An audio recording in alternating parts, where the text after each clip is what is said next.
Bulai tong negeri hoda senang dari DKF keriti perasaan dan harmoni প্রদেশ শিকলা মোর্চানি লোয়াচক সাবরুম হিসেবে ধর্মনগর জোড়া কাছের bike rally সমাজ দেখা বাইক রেলি সাবরুমটি ইন্টিগ্রেটেড চেকপোস্ট পুষ্কুন হিসেবে চেঙ্গই সালচিনি নিজাগুলো ধর্মনগর থাকাই পাইনাই স্রাংশাল দিপটি তামশ্রী তামচরাব ও সভাপতি ফিয়গই রেজাকা আরথানি মঞ্চকা প্রদেশ বিজেপিনি কাসকু এবা রাজ্যসভানি এমপি রাজীব ভট্টাচার্য প্রদেশ শিকলা মোর্চানি কাসকু সুশান্ত দেব 39 মনো বিধানসভানি এমএলএ মাইলা প্রমুখ বিজেপি সাগ্রা হাঙ্কুরি কাসকু শঙ্কর রায় বিজেপি নিতাংফং অমিত রকির শম্বলাল চাকমা হাঙ্কুনি শিকলা মোর্চানি কাসকু বিপুল ভাবে খুবই খুবই আদর আসলে বানা ফোনগৈ বাইগলি ফিয়গৈ রেজাকা এই কত হইতইলে ভাড়া ভাই আপনাদের দোকানে বিল দেই মাইক ঠিক আছে কিন্তু ওই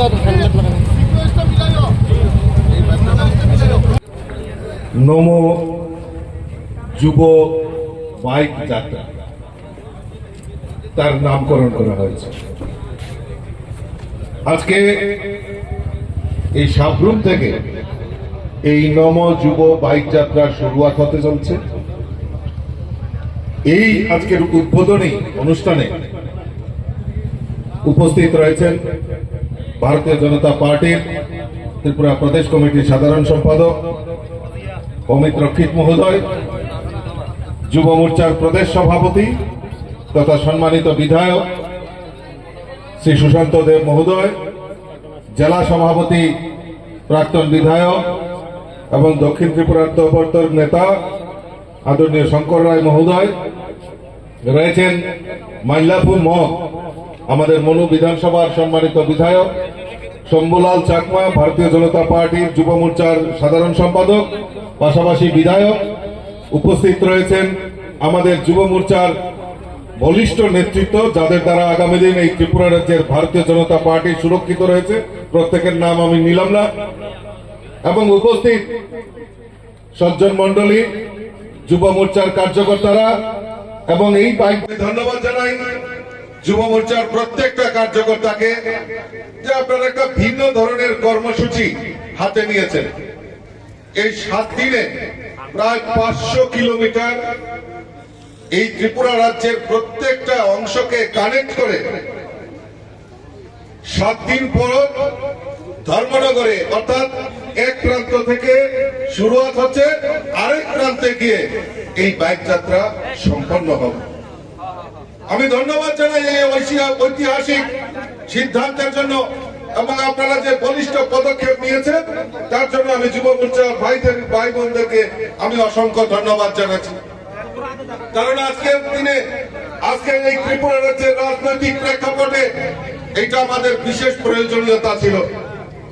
আমরা বিগত কয়েকটা দিন ধরে দেখছি এই রাজ্যের কমিউনিস্ট এবং কংগ্রেসীরা এই রাজ্যের বিভিন্ন প্রান্তে ঘুরে ঘুরে এই ত্রিপুরা রাজ্যের যুবকদেরকে, এই রাজ্যের গরিব সাধারণ মানুষদেরকে, এই রাজ্যের বিভিন্ন অংশের মানুষদেরকে বোঝানোর চেষ্টা করছে এই ত্রিপুরা রাজ্যে আইনের শাসন নেই, এই রাজ্যে খাদ্য নেই, এই রাজ্যে অমুক নেই তমুক নেই বলে মানুষকে বিভ্রান্ত করার চেষ্টা করছে। আমি তাদেরকে জিজ্ঞেস করতে চাই যে আজকে ল এন্ড অর্ডার, আজকে আইন শৃঙ্খলা নিয়ে ওনারা কথা বলছেন, আপনাদের লজ্জা হয় না? আপনাদের লজ্জা হয় না? গত কয়েকদিন আগে দেখলাম মানিক সরকার প্রাক্তন মুখ্যমন্ত্রী রাজ্যের, উনি কদমতলা সফরে গেছেন, উনি সেখানে এই ঘটনার জন্য ভারতীয় জনতা পার্টিকে দায়ী করছেন। আমি আপনার এই বক্তব্যের চ্যালেঞ্জ ছুড়ে দিতে চাই, এইভাবে রাজ্যকে বিভ্রান্ত করবেন না। এই রাজ্যের মানুষ জাতি জনজাতি, হিন্দু মুসলিম খ্রিস্টান বৌদ্ধ সবাই মিলিত ভাবে এক ত্রিপুরা শ্রেষ্ঠ ত্রিপুরার স্লোগানকে সামনে রেখে এগিয়ে কাজ করছে। কদমতলায় বক্তব্য রাখছেন এই বিনষ্টকারী ভারতীয় জনতা পার্টি। আমি প্রমাণ দিব আপনাকে যে রাজ্যের মানুষ ভুলে যায়নি। আপনার নেতৃত্বে 25টা বছর মানুষ কি যন্ত্রণায়, কিভাবে কাতরে কাতরে মানুষ ভেবে নিয়েছিল যে ত্রিপুরা রাজ্যের সন্ত্রাসের আরেক পরিণাম হলো এই কমিউনিস্ট।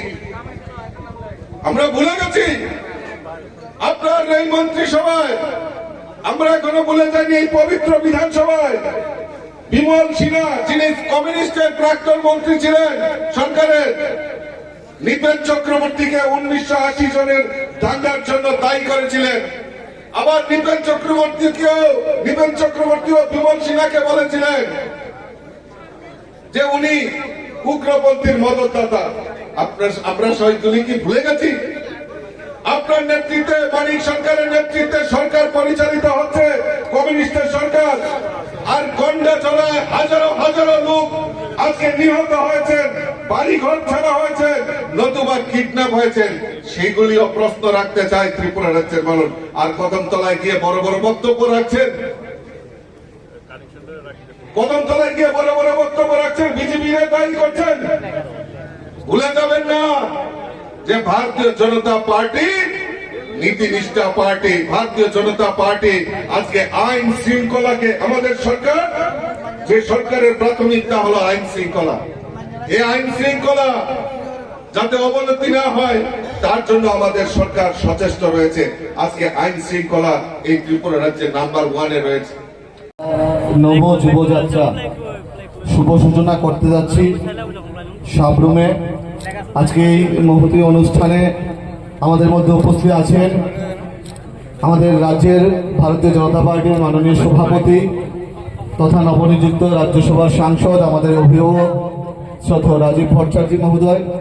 উপস্থিত আছেন আমাদের যুব মোর্চা ত্রিপুরা প্রদেশ কমিটির মাননীয় প্রভারী তথা ভারতীয় জনতা পার্টির প্রদেশ কমিটির মাননীয় সাধারণ সম্পাদক শ্রদ্ধেয় দাদা অমিত চৌধুরী মহোদয়। উপস্থিত আছেন এই জেলার ভারতীয় জনতা পার্টির মাননীয় সভাপতি শ্রদ্ধেয় শঙ্কর রায় মহোদয়।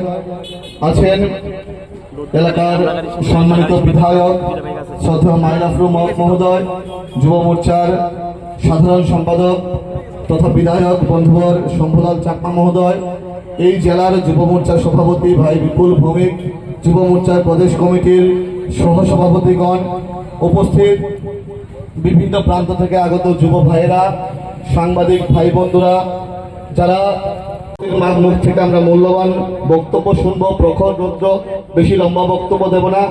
আমরা চাইছি আমাদের রাজ্যে যেই এটা সুশাসনের সরকার চলছে, যে একটা প্রগতিশীল সরকার চলছে, এই সরকারটাকে প্রত্যেকটা যুবকের কাছে নিয়ে যাওয়ার জন্য, আমাদের সংগঠনের ভিতকে আরো বেশি মজবুত করার জন্য এবং প্রত্যেকটা যুব অংশের মানুষের কাছে আমরা যুব মোর্চা যেন আরো বেশি করে পৌঁছাতে পারি, এই ইয়ুথ কানেকশন প্রোগ্রাম নামে আমরা সাবরুম থেকে ধর্মনগর পর্যন্ত বাইক যাত্রার মাধ্যমে প্রত্যেকটা অংশের যুবককে আমরা কানেকশন করার চেষ্টা করব এবং আমাদের সংগঠনকে আরো বেশি সুদৃঢ় মজবুত করার চেষ্টা করব।